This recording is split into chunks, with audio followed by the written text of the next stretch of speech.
So you have a badass truck like this 2017 GMC Denali HD. You get your tires rotated and they don't reset your tire pressure management system. What do you do?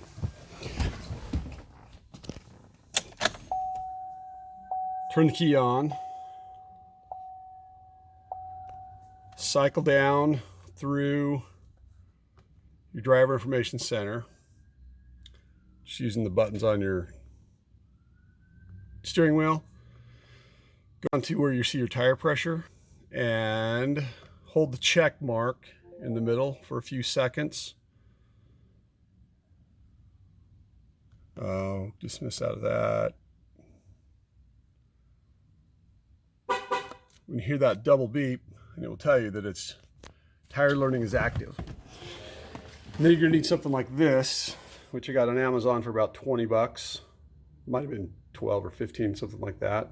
I'll put a link in the description below.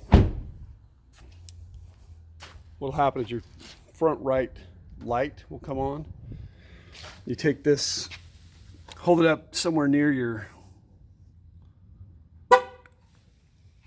tire pressure sensor on your right front tire. I'm sorry, your left front. And then you go to your right front, do the same thing. You hear the horn beep. Come around to your right rear.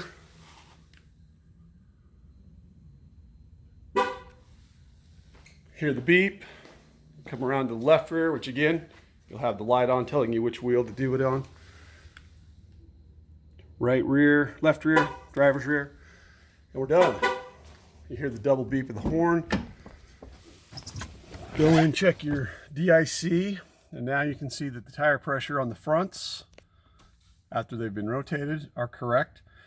These are a little bit lower than what I'd like to run them at, so I'm going to go ahead and air them up just a little bit, and that's it.